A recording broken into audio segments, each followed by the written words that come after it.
La question de la mort, c'est une question qui est fondamentale et que tous les êtres humains commencent à se poser à partir de 4 ans. Mais comment parler de la mort aux enfants? Pourquoi l'oiseau ne bouge plus? Il est où papy? C'est quoi la mort? Si vous avez un enfant dans votre entourage, vous serez probablement confronté un jour à ce genre de questions. Les enfants se posent des questions à partir du moment où ils sont dans l'étonnement devant le monde. L'étonnement devant le monde, c'est une expérience dont parle déjà Aristote. Il disait que c'est une expérience qui distingue les hommes des autres animaux. Ce qui nous distingue fondamentalement, c'est notre capacité à s'étonner. C'est l'âge des pourquoi, c'est l'âge des comment. On voit bien aujourd'hui, on vit dans un monde où il y a eu la pandémie, il y a la guerre. Les enfants ne sont pas abrités de ces questions-là. Et qu'à partir du moment où ils y sont confrontés, il faut les écouter, il faut les accompagner. Est-ce qu'ici il y a des vrais morts? Des vrais morts ou c'est juste pour montrer comment c'est un cimetière? Non, il y a des vrais morts. Il y a des vrais morts. Non seulement elles sont inévitables, mais faire de ces questions, parfois gênantes, un tabou, est contre-productif. Ce qui est important avec les enfants, c'est de reconnaître l'angoisse, de dire aux enfants, mais bien sûr, tu es un être humain, donc tu as conscience de la mort, et donc cette question, elle t'angoisse. Et c'est juste normal, hein, ça angoisse tout le monde. De toute façon, un peu quand on est mort, on est mort. Il n'y a plus rien à faire.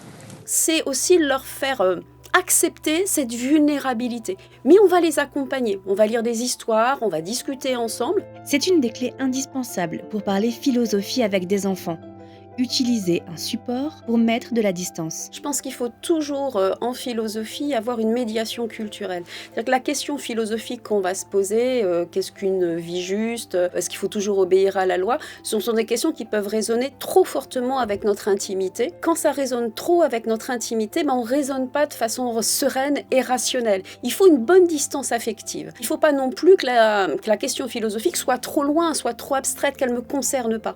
Donc il faut trouver une juste mesure entre une question qui serait trop intime et une question qui seront trop abstraites. Et ça, pour moi, il n'y a rien de mieux que la littérature. On retrouve des questions autour de la mort dans la littérature contemporaine, comme dans ce livre où un groupe d'amis trouve un oiseau mort, mais aussi dans de nombreuses légendes et contes pour enfants, tels La petite fille aux allumettes. Se questionner sur la mort à travers un livre, c'est aussi prendre la distance nécessaire pour se poser des questions plus larges.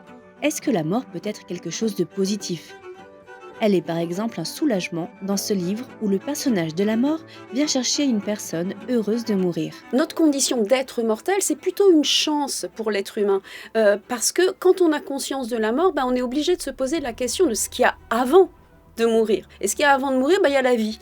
Et donc la question de la mort, elle nous oblige aussi à nous poser la question de qu'est-ce qu'une vie bonne, qu'est-ce que c'est que le bonheur, et de m'obliger finalement à devoir faire des choix dans mon existence pour pouvoir être en résonance et en correspondance avec ce que je vais entendre par une vie bonne ou une vie heureuse. C'est pour ça que l'enseignement de la philosophie est si important dans l'apprentissage des enfants. C'est même, depuis 2016, une nouvelle charte de l'UNESCO, dont Edwige Chirouter fait partie, avec pour objectif de promouvoir cet enseignement. Dans notre système éducatif français, on a quand même une représentation de la philosophie qui est à la fois tardive, c'est la dernière année du lycée, et très élitiste, parce que ce sont les lycées généraux et technologiques, mais pas professionnels, ce qui est un vrai scandale, parce que c'est une forme aussi d'indignité, voire d'insulte institutionnelle, qui est faite aux enfants des classes populaires qui n'auraient pas droit à cet exercice de la pensée.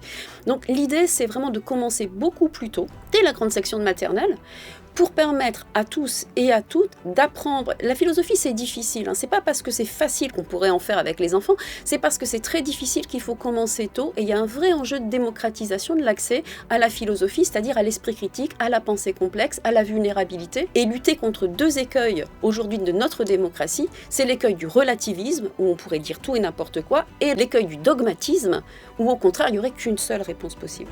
D'où l'importance, pour éviter ces écueils, de la mise en place d'ateliers collectifs, et faits par un autre adulte que le parent pour s'éveiller à d'autres pensées. Alors, à quand les ateliers de philosophie en grande section de maternelle ?